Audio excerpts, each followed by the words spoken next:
नमस्कार, मी विनोद बाहेकर. आता सध्या NTA जे पण समजा ज्या न्यूज सुरू आहे नीटच्या पेपर लीकच्या, तर त्यामध्ये आपले सगळेच विद्यार्थी जे तर कोणत्या स्थितीमध्ये ते असतील कदाचित हे विचार करूनही फायदा नाही. 22 लाख पोरं सगळ्यांचा जीव टांगणीला लावलेला आहे. थोड्याफार कारणांमुळे ह्या सगळ्या गोष्टी होत आहेत. तुमचं मत काय आहे याबद्दल नक्की एकदा कमेंट बॉक्समध्ये सांगा. पण त्या अगोदर NTA आज एक नोटीस टाकलेली पहा. तर या नोटीसनुसार नेमके NTA काय म्हणताय तर ते सगळं आपण सविस्तर बघूया. बघा, आता ही ती नोटीस आहे. एकदा ही स्क्रीनवर ओपन करतोय. बघा, नॅशनल टेस्टिंग एजन्सी आणि प्रेस रिलीज आहे 19 मे 2026चं. आणि NTA म्हणतं की आता यानंतर आम्ही एक्झाम मध्ये खूप सारे बदल करणार आहोत. तर त्यामुळे तुम्ही जर नीट देणार असाल, JEE असेल तुमचं, तर हा व्हिडिओ तुमच्यासाठी थोडा महत्वाचाच आहे. कारण NTA नेमकं काय काय म्हणतं आणि काय काय करतं आणि या नोटीसमध्ये काय दिलेलं आहे, तर या सगळ्या गोष्टी आपल्यापर्यंत माहिती असणं गरजेच्याच आहे. कारण आपल्या पोरांना सध्या नीटची एक्झाम द्यायची येणारी.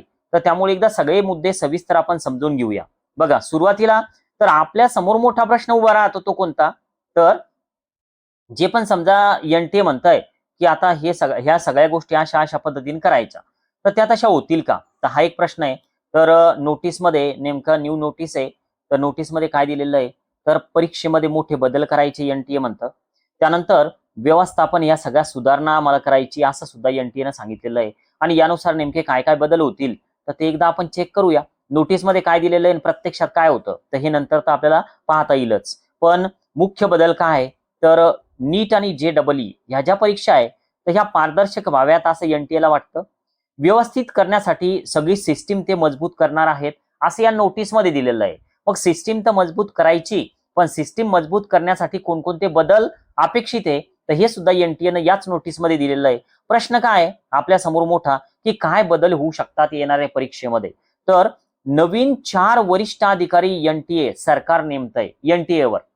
मग सरकारने NTA चे 4 वरिष्ठ अधिकारी जे पाठवलेले आहेत सध्या, तर त्यामध्ये 2 अधिकारी हे जॉईंट सेक्रेटरी लेवलचे अधिकारी असणार आहे आणि डायरेक्टर लेवलचे 2 अधिकारी असणार आहे. असे टोटल 4 अधिकारी सध्या त्या ठिकाणी नियुक्त करण्यात आलेले आहे. हे अधिकारी काय करतील, तर हे सगळं व्यवस्थापन चांगल्या पद्धतीने हँडल करतील, नियंत्रण करतील सगळं.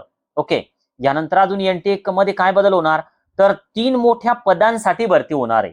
हे मोठे पद कोणते असतील, तर CTO म्हणजे चीफ टेक्नॉलॉजी ऑफिसर, की ज्यामध्ये परीक्षा system, AI, biometric, cyber security या सगळ्यांची जबाबदारी यावर राहील. त्यानंतर CFO म्हणजे चीफ फायनान्स ऑफिसर राहील, की ज्यामध्ये आर्थिक व्यवहार आणि ऑडिट व्यवस्थापन या सगळ्या गोष्टी पाहिल्या जातील. त्यानंतर ह्युमन रिसोर्सेस यामध्ये कर्मचारी व्यवस्थापन आणि ट्रेनिंग पाहिलं जाईल. विद्यार्थ्यांमध्ये जास्तीत जास्त NTA सोबत विद्यार्थी कम्युनिकेट करतील तर अशी व्यवस्था NTA करणार आहे असं NTA ने सांगितलेलं आहे. बघा, यामध्ये परीक्षेत काय बदल होऊ शकतात, तर जे फेसचं व्हेरिफिकेशन आहे ते तर होणारच आहे. बायोमेट्रिक व्हेरिफिकेशन होणार. AI बेस्ड चिटिंग जी आहे तर त्यांचे डिटेक्शन होतील. यानंतर सायबर सिक्युरिटी सिस्टीम वाढवली जाणार.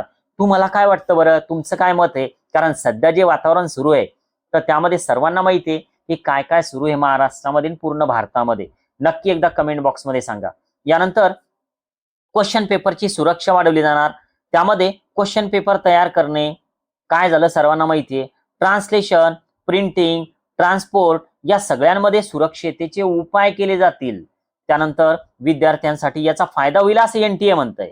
काय म्हणणं आहे NTAचं, तर परीक्षा अधिक फेअर होईल, ट्रान्सपरन्सी वाढेल, ग्रायव्हन्स सिस्टीम वाढेल.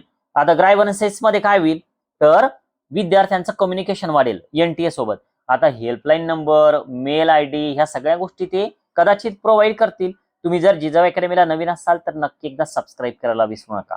ओके, थांबूया. बाय.